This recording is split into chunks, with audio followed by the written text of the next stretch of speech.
Seneca speaks. Life, liberty, and the pursuit of happiness. These are the unalienable rights which are stated in the Declaration of Independence. However, these are still broad things. This is not just a question which you could cater to a specific group of people. I think that this question is important to pose to every person who lives in our current society, especially within this environment. Even if there is not a direct or definitive answer, it is still important to get the thought rolling at least. What do people believe this to be from their own perspective? In this episode, we will be asking people and see what they think. I don't even think in Cuba there's a pursuit of happiness. I think in Cuba right now the pursuit is to survive. Freedom and liberty, even though they look like synonyms, one of them is the liberty or the freedom to actually talk like we're doing right here. It's just work. You just work every single day here, and over there you can you're a lot more happier over there than over here, because all you think about here is just working and getting money. As I previously mentioned, everyone has their own perspective on what these rights mean to them. But to me, as someone who has listened to multiple inputs from various people, I would like to give mine.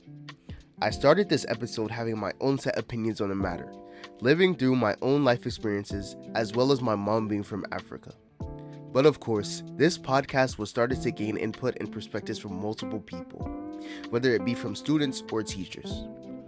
While some of my views align with other people's, the things I learned and what I mostly took away from conversations with the teachers and students we interviewed is that based on where people outside of the US come from prior to coming here may shape their view on what the phrase life, liberty, and the pursuit of happiness may look like to them, and that people desire these things regardless of where they come from and what these things may be.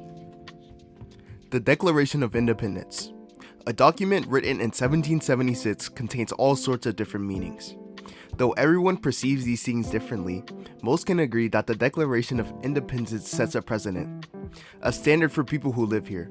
But do the rights presented live up to the expectations of the people? It means that I'm allowed to pursue any happiness, goals, or dreams that I have. I don't have no limitations or boundaries. Whenever I say that I'm free, I have to make sure that your freedom is also validated. And I can live the life that I choose and recognize my own opportunity to make my life better with the decisions that I make. Now that we've seen what people expected these rights to be, we can ask if they think that the standards which they believe were set have been met or are currently being met within our society. Well, hello, my name is Gian, Gian, and I'm a 11th grader junior, Seneca High School.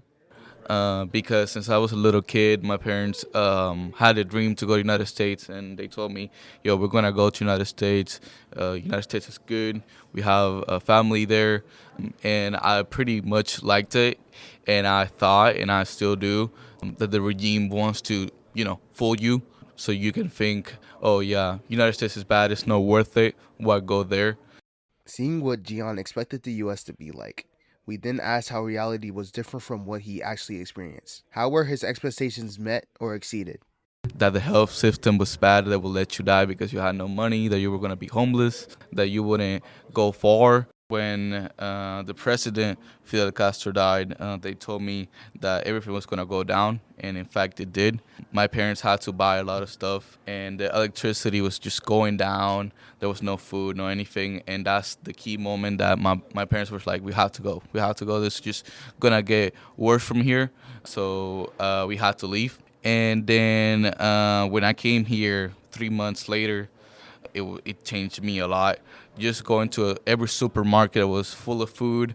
There was no electricity outages or anything. There was water that I could drink. With all of this experience throughout the U.S. and Cuba, what does Gian believe the phrase life, liberty, and the pursuit of happiness to be? Well, first of all, that quote for me, I think that was my main motivation to come here to this country. And for me, those words means to be free, have liberty to do whatever I want, to study like I'm doing right now, to go to school, to get a good job and sustain my family, my children when I get older, and to be in a country like United States that you can do all that. And we've been doing that for hundreds of years since the Constitution and the independence was funded. So yeah. Well, my name is Ann Mendez Rosario, but everybody here knows me as Miss Mendez. This is Miss Mendez, a geometry teacher currently at Seneca High School. As a Puerto Rican, and because we are a territory of the United States, it was more like going to the mainland, basically. So, like, we do receive everything, like federal help and everything. So, for me, it was really exciting, basically, to move over here because the economy in Puerto Rico was not that good. We were really struggling. We know why Miss Mendez came here, but how was the pursuit of happiness in Puerto Rico compared to here? Is there really a difference in the pursuit of happiness based on where people live, or does it depend on person to person? We do see, like, they're always talking about the American dream, but the American dream looks different from different eyes. Like, I'm living my American dream. I have my house, I have my family, I'm living on a quiet, nice place, and I have a good job that I love, I love my students, and I'm actually really comfortable working here at Seneca. I think those are very important aspect in a person's life, because when you pursue happiness, is because you're pursuing your dreams, you're pursuing the decision that you want to be happy and you want to provide happiness to other people.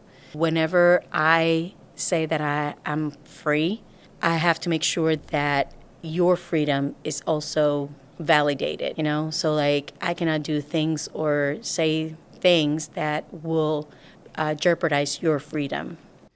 Based on all of the perspectives seen during this interview, it's easy to conclude that everyone has their own experiences and perspectives on what they believe the phrase life, liberty, and the pursuit of happiness to be.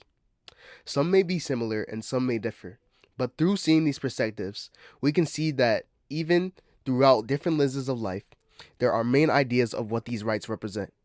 The standards which people think that these rights should be held to, the difference between how these rights are capable of providing a difference between how people see a life should be lived. But it's not only that. We can also see that life, liberty, and the pursuit of happiness are concepts which don't just reside within the U.S. These are things that people from all over strive for, no matter what they believe these things to be.